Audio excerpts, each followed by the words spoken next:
Օրեր առաջ մի կարևոր իրադարձություն է տեղի ունեցել, որը կարծես թե ընդդիմադիր դաշտը չի նկատել։ Աբու Դաբիում Հայաստանի Հանրապետության վարչապետը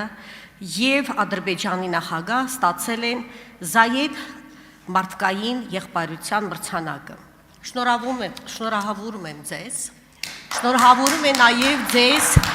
Կապանից Կարլեն Թադևոսյանը եւ ողջ երևի թե հանրությունը խոստացել է, որ անպայման կփող իր անունը կասեմ, քաղաքացի Կարլեն Թադևոսյանը։ Տեսեք, հարցս հետեւյալն է։ Ոչ բոլորը գիտեն, թե ինչի համար եք ստացել այդ մրցանակը, կխնդրեի ձեզ, որ դուք նշեք, թե որն է խորհրդանիշը, ինչու է այդպես կոչվում եւ ինչ է տալիս այդ մրցանակը Հայաստանի Հանրապետությանը։ Շնորհակալ եմ։ Հարցին պատասխանի վարչապետ Նիկոլ Փաշինյանը։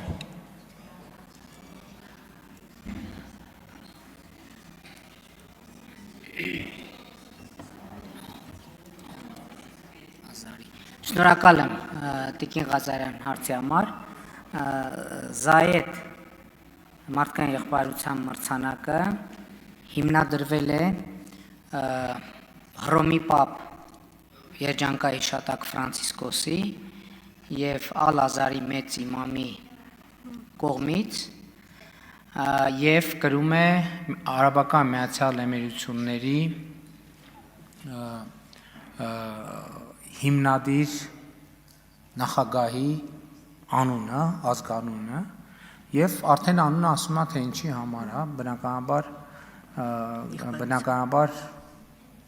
խաղաղության ջանքերի համար եւ տվյալ դեպքում մրցանակի առիթը Հայաստան-Ադրբեջան խաղաղության հաստատումն է եւ եթե նկատել եք մենք ըստ էության Ադրբեջանի նախագահի հետ այդ մրցանակը կիսել ենք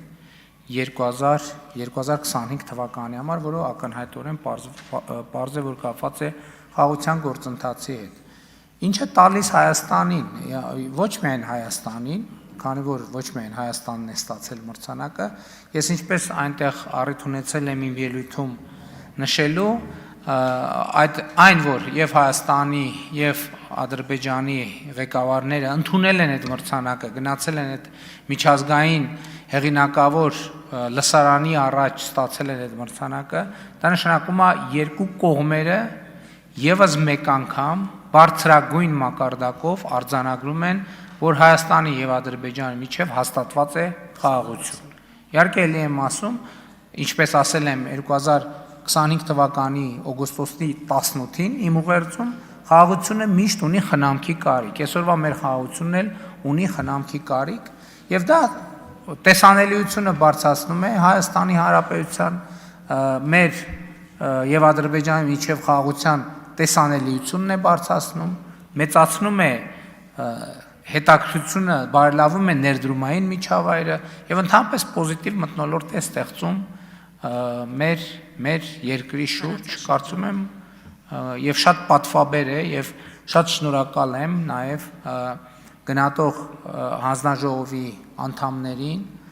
եւ իմ երախտագիտությունը հայտնել եմ եւ նրանց էլ ասել եմ, որ խնդիրը այն չի, որ ինձ կամ Հայաստանին մրցանակի են արժանացրել, սա նաեւ ուղիղ եւ անուղղակի միջազգային հանրության աջակցության դրսեւորում է Հայաստանի եւ Ադրբեջանի միջև հաստատված խաղաղությունը եւ ներդրում է այդ խաղաղության ամրապնդման գործին։ Իհարկե նաև գնահատող հանձնաժողովը շատ հարգարժան մարդիկ են ներգրավված աշխարհի ամենատարբեր կողմերից, ամենատարբեր կազմակերպություններ ներկայացնող, բայց բոլորը հեղինակավոր։ Արձագանք։ Ալենք կատարած աշխատանքի համար իրոք դա խաղաղության եւ մարդասիրության համար է տրվել այդ մրցանակը եւ եթե դուք ունեք ինչ-որ բան լրացնելու, խնդրում եմ լրացրեք ձեր խոսքին։ Իրեք լրացնելու բան ըստ էության, եթե հիմա նայենք վերջին ամիսներին, եկեք տեսնենք, թե ինչա տեղի ունեցել օգոստոսի 8-ից հետո։ Այն ինչ որ տեղի է ունեցել օգոստոսի 8-ից հետո, ամեն ինչը ապացուցում է, որ խաղաղությունը հաստատված է։ Էլի եմ ասում, ճիշտ անգամ, որ բոլոր կոնֆլիկտի հետ կապված բոլոր խնդիրները լուծված են, բայց կոնֆլիկտը ավարտված է, ինչը կոնֆլիկտի հետ կապված խնդիրների լուծման շատ կարևոր նախադրյալ է ստեղծում։ Պետք է կարողանալ այդ նախադրյալները ճիշտ օգտագործել, որովհետև երբեմն ակնհայտ թվացող գործողությունները արձագանքելու ամենաճիշտ տարբերակը չեն։ Եվ այդպիսի իրավիճակներ մենք արդեն ունեցել ենք, որի մասին երեկվա իմ հարցազրույցում խոսել եմ, բայց առիթ կլինի ելի կխոսեմ։ Շնորհակալ եմ։